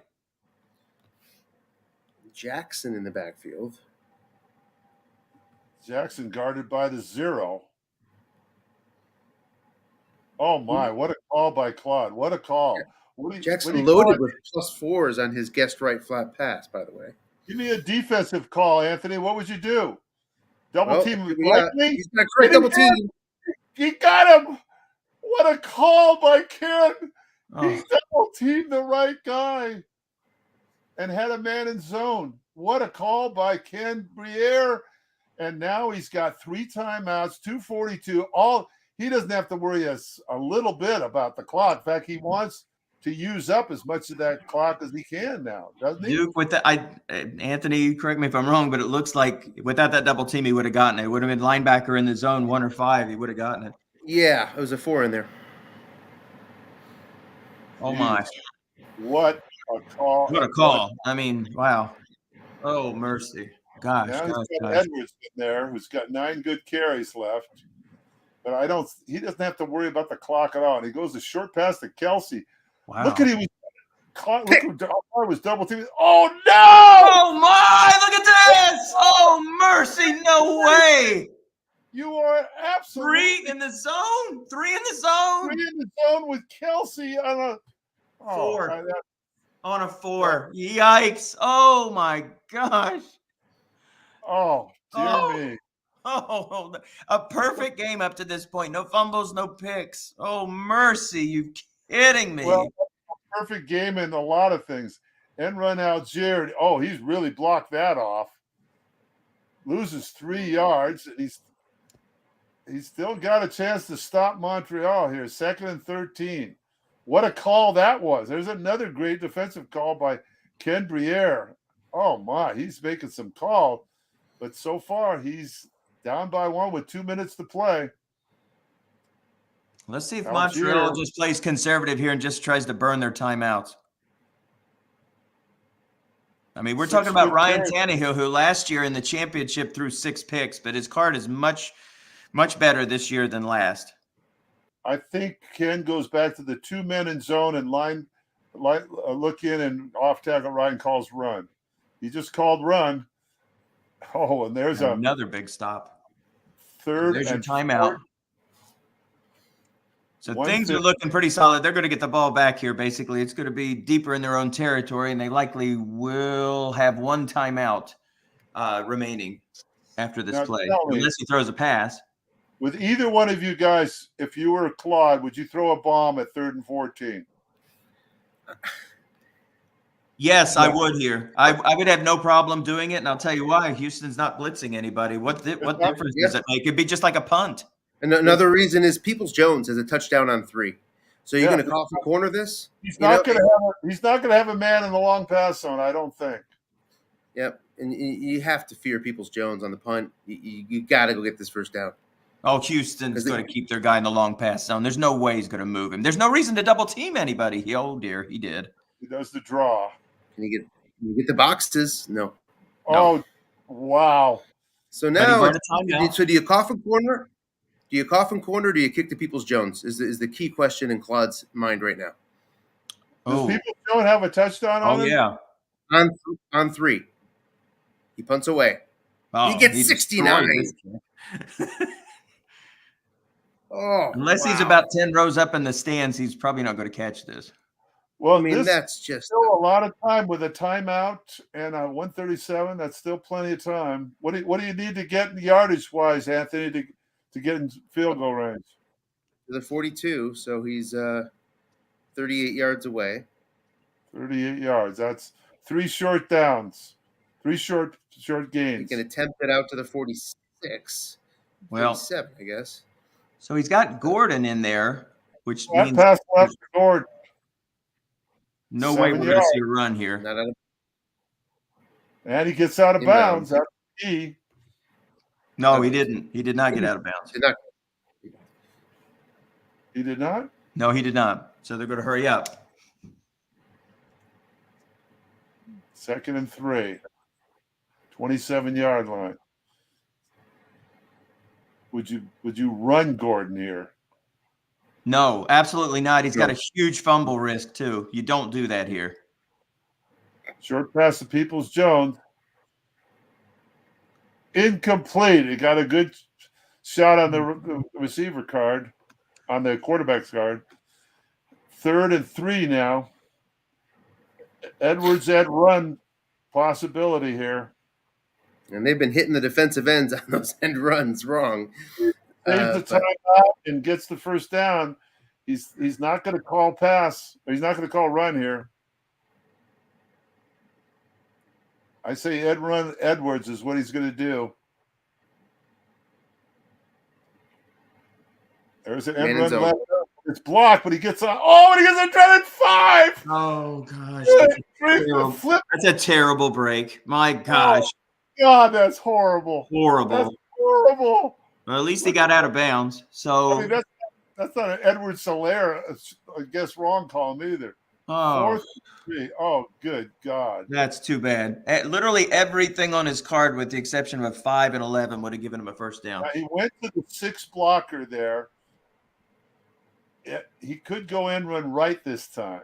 He could also run up the middle. I wouldn't be surprised here with that, going up against a 6, up against a 4, and just burning his timeout just to make sure he converts here. Sure, Kelsey, but he went in, run left again, and he got the defensive card.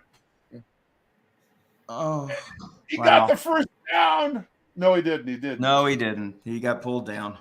I thought he was going to get the 3. He did not turn the corner. Those defensive ends from Montreal have just been crushing now, Edwards. What's Edwards' number?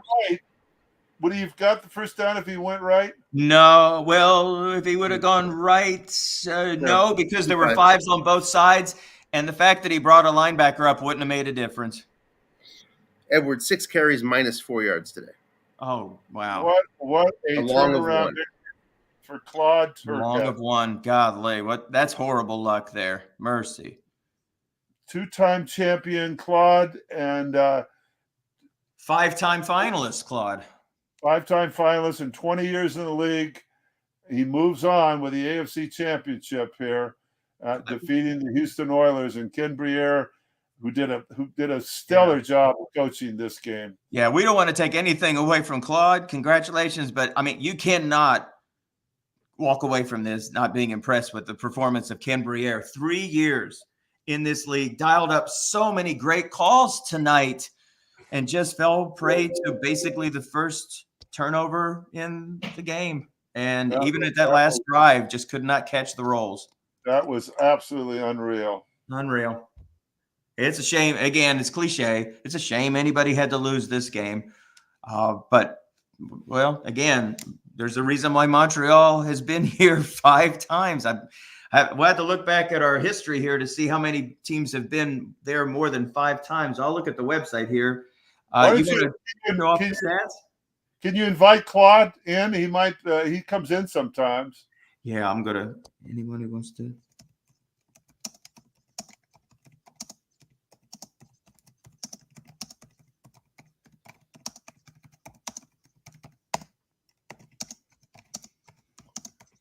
That was a tremendous game. That was really fun. You there, Anthony?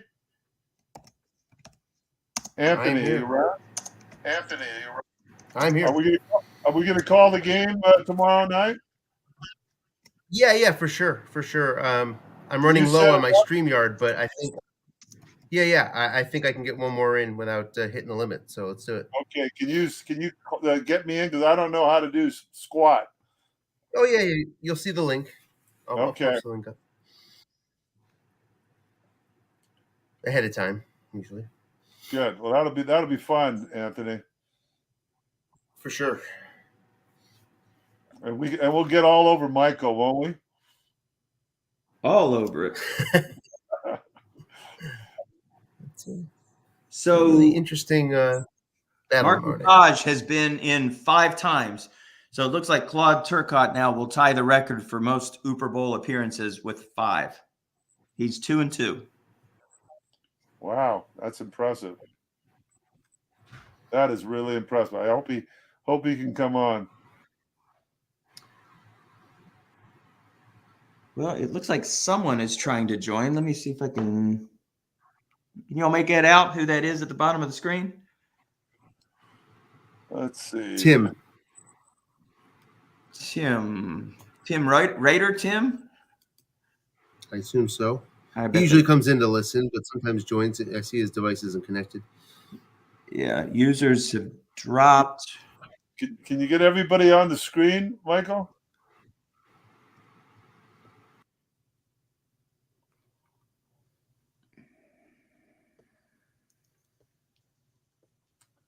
Well, there's two of us.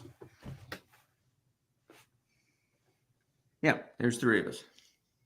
All right. Let me send a message here and see if anybody. Yeah, Claude gets on occasionally, so it'd be cool to hear from him.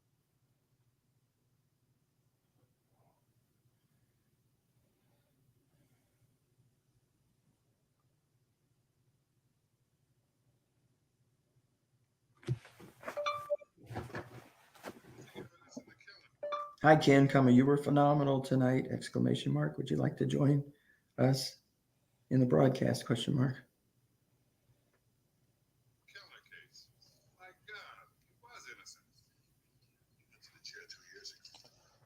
Boy, that had some twists and turns on the dice rolls. That was remarkable. That last 3 minutes was just incredible flip flop. Mm-hmm. Absolutely. God. I'm trying to get Claude to see if he'll join us here.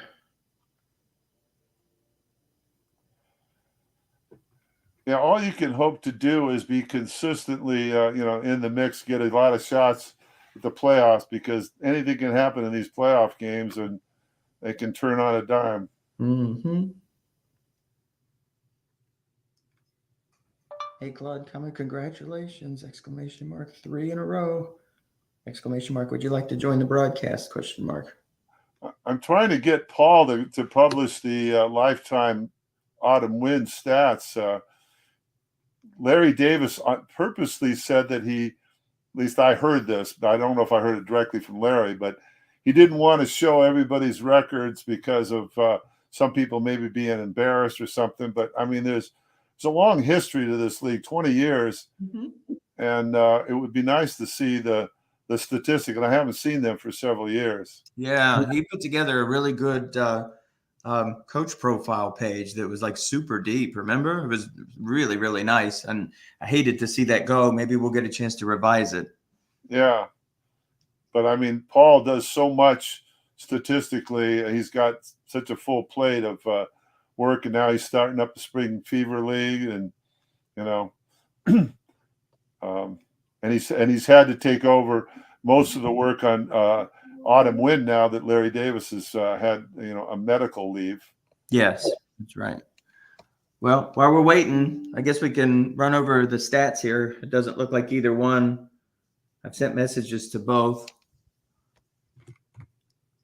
and it doesn't look like either one are going to be able to join us. So at the very least, we can go over the statistics. So the halftime score was 14-6, and we had mentioned this before. 2 of those touchdowns came on chunk plays: 29-yard pass to St. Brown, a 34-yard touchdown pass to CeeDee Lamb, sandwiched in between a Ryan Tannehill 1-yard touchdown run, which capped off a 93-yard drive. Again, Houston answers with a 34-yard touchdown pass just before the half.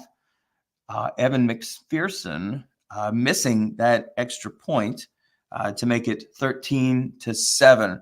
In the third quarter, neither club was able to score. And in the fourth, Montreal put together their second longest drive that was capped off by a 5-yard run from Tyler Algier. And after that, Houston took over through an interception.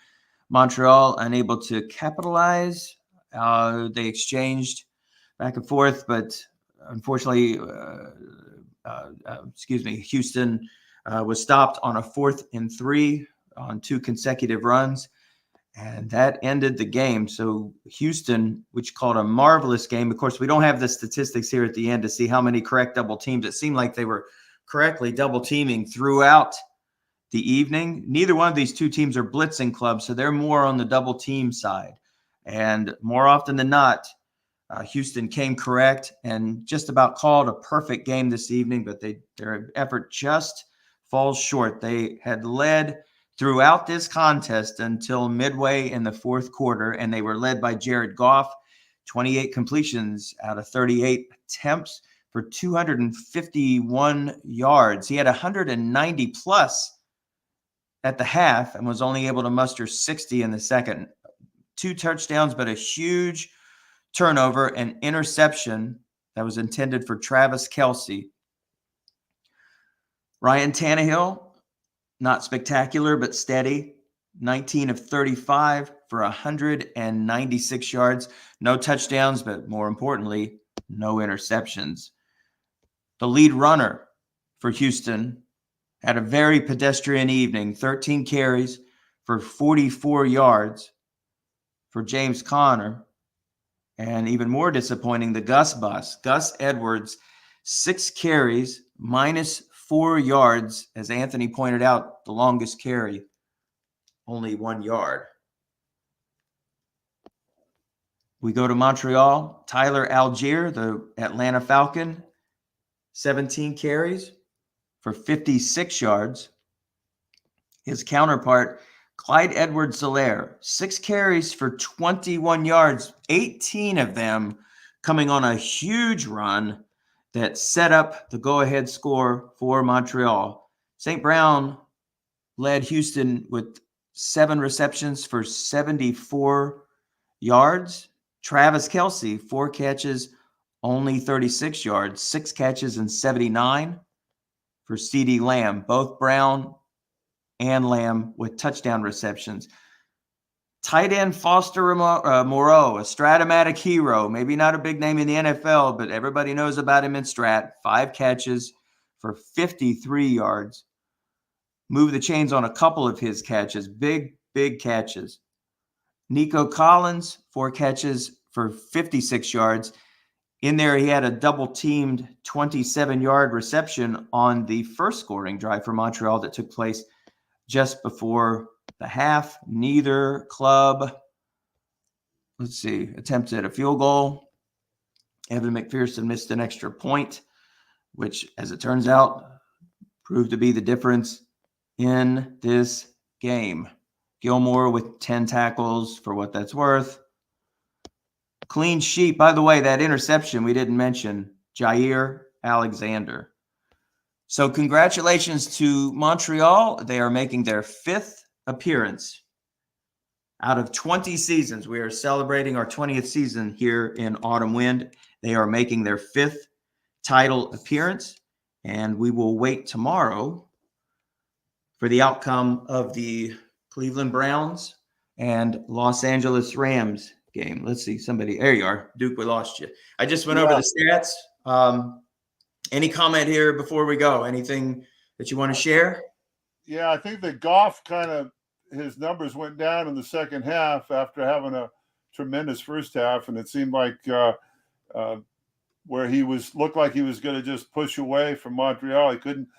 Just kind of like the 49ers in the Super Bowl, they couldn't put the nail in the coffin and finish them off, and Montreal took advantage. And when you got a coach like Claude, who's that systematic, that solid, it makes for a very fascinating game to watch. And I sure thank you guys for calling it with me. Anthony, you add a lot to all the broadcasts. And Michael, we all in the league thank you for initiating so much of these broadcasts because they add to our enjoyment. And I know all of us in these leagues are really appreciative. Oh, thank you. Anthony, anything you want to share before we close it out? Just congratulations to Claude. Did a great job hanging in there. Had so many times where he could have fallen down 2 scores, and held it. The defense held, and it was just nicely done. Absolutely. So Montreal proves that slow and steady does indeed win the race, and so they are going to play in their 3rd consecutive Autumn Wind title game. We will wait to see the winner of tomorrow's contest between the Cleveland Browns, head coached by Ed Carpenter, and the Los Angeles Rams by some dork. All right, we'll talk about him later. We'll talk about him a lot tomorrow. Neither of these two clubs, actually Cleveland or Los Angeles, has played in the Autumn Wind Final. So it's exciting. We've got the potential for a new champion this year. So we'll see how tomorrow's game results. Duke, as always, a privilege to call this game with you. Wait a second. We may have. Oh, hey, look what we have. Hey, guys, I don't have a camera. Sorry. I've turned off my camera. I have a face for radio. Ken, it's great that you got on because we want to compliment what a great game you called. It was. I appreciate that. Boy, Ken, I mean, you came correct like the whole night. Just all these crazy double teams at just the right point, the flooding, the zones. I mean, the calls. Just offensively and defensively, you were on absolute point. And I just hate with a minute left to go that it just kind of disintegrated with some bad rolls there at the stretch. But I mean, for 59 minutes, it was phenomenal. Ken, you would have blown me out 31-3 with that calling. Unfortunately, I could only muster 13 against Claude, but that's okay. Yeah. Well, you went against a better coach than me. That's all. I think I went against a better coach than a lot of us, but I don't know about you, Duke. I've played you before. I know what that's like. Yeah. Well, Claude is really, and Claude also played a great game, and we could hear both of you guys thinking. It was brilliant, a brilliant game to watch. Really fun. Yeah. You know, I've played Claude enough times to know that he's a guy, and Mark Lepage is another guy that you can't make a mistake. And sometimes the dice make the mistake for you, and it works both ways, whatever. But he is so sound, and I you can hear us thinking through the screen. You can feel his preparation come through the screen too. Yeah. That he never does anything that's dumb. He just never does anything that's unsound in terms of game plan. Yeah. So there's a lot of pressure on every play call to know this could be the one where he gets you. Yeah. Ken, can I ask you one call? Yeah. You were doubling up your look-in zone and your flat pass left zone a lot because you had a 0 and a 4 there and a 5 at your left linebacker. Now, I think you almost did that exclusively, except there was one play, a big critical third down call that you put 2 men in the flat pass right zone with that 5 there. What was your thinking there, Ken? You already gave the answer. Critical third down call. So, that games are won and lost. And tell me if I'm right, though. What that call meant is that you were giving Claude credit. He knew how often you were covering the other 2 zones, and that you thought that this would be the chance for you to go off the game plan just slightly. Here's how you win or lose games. You win or lose games coming out, getting out of your own end. You win or lose games in the red zone, and you win or lose games on third down. So, and that's not just Strat-o-matic. That's real football. I mean, it's just the name of the game. So let me write that down. That is brilliant. But I didn't know that, Ken. Thank you. I think everybody knows that, but it was just, I know that it was a crucial call, and that was time to switch it up. If that had been a shorter long pass situation, I would have changed up my double teams. If that had been a run situation, I probably would have changed up whatever gap or, run zone that the linebacker was in. I felt like it was flat pass. And so that was, just kind of the time to do it. But no, it wasn't random. I know it wasn't. And that double team of likely was not very likely. But you got to know that this is the third time I've played Claude, and he's so balanced. The double team of likely, it was looking at that screen, sweat on my forehead, heart beating through my chest, asking myself, all right, the last 5 times that Claude has mopped the floor with me, who's the guy who it really stings the worst when he makes a play? And it was either Moreau, who's just been an Oiler killer, or likely, and I just happen to go with likely. But I could only double team one guy because of the threat of the flat pass. Understood. I saw you thinking there, Ken, but overall, brilliant game. Both of you guys played well. Somebody has to lose though, Ken. And 3 years in the league, I'm impressed how you've advanced. Well, I appreciate that very much. And, having had the opportunity to play a lot of guys, if you're going to lose to a guy like Claude. He's a great sportsman. He's a great coach. He's just, I could sit here all night and say positive things about him and how good he's just really, really, really good at this game. Yeah. And I'm trying to become really, really good at this game. So I'm not happy, not going to lie.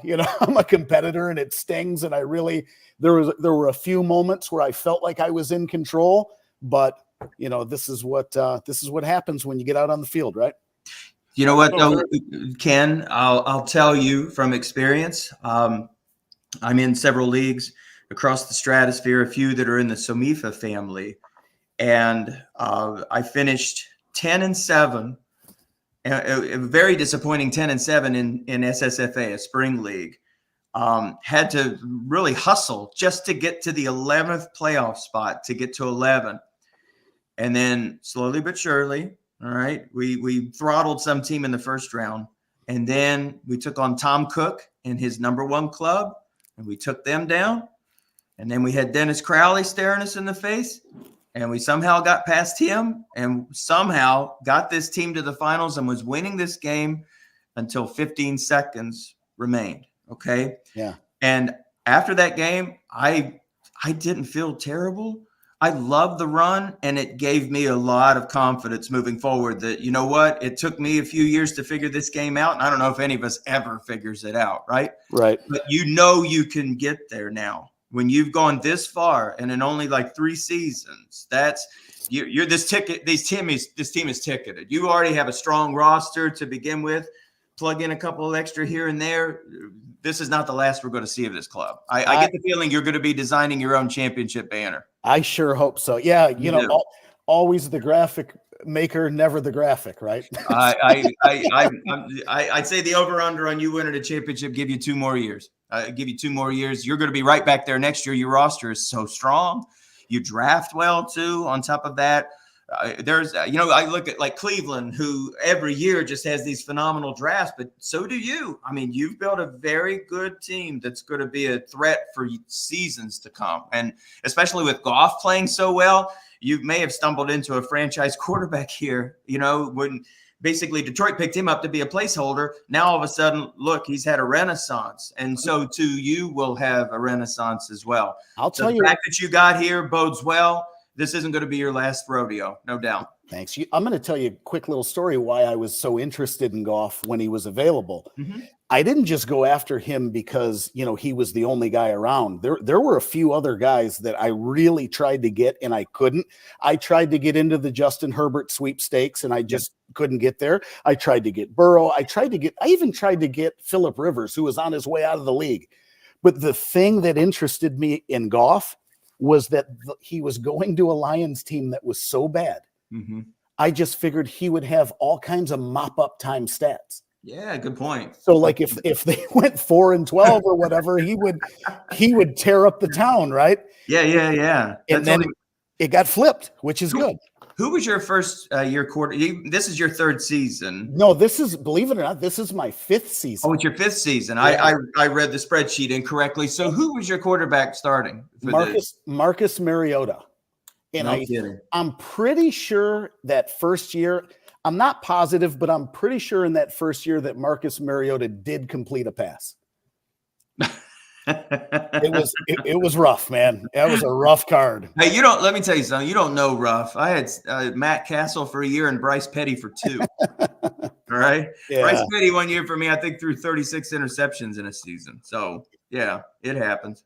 But you know what? It was kind of good at the same time because when I got into the league, I hadn't played in 20 years.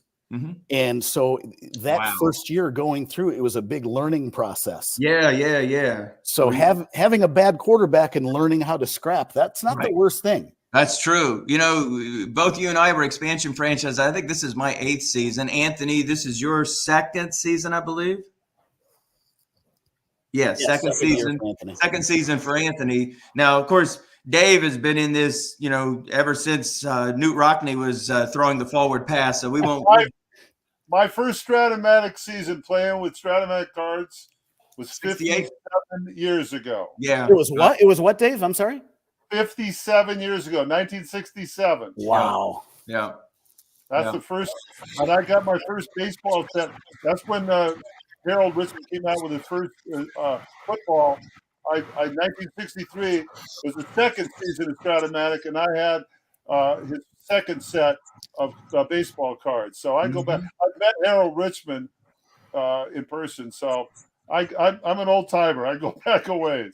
Yeah. Interestingly, those cards were actually printed on stone, not paper, right? Yeah. Chiseled. They were chiseled, but they're very neat. There you go.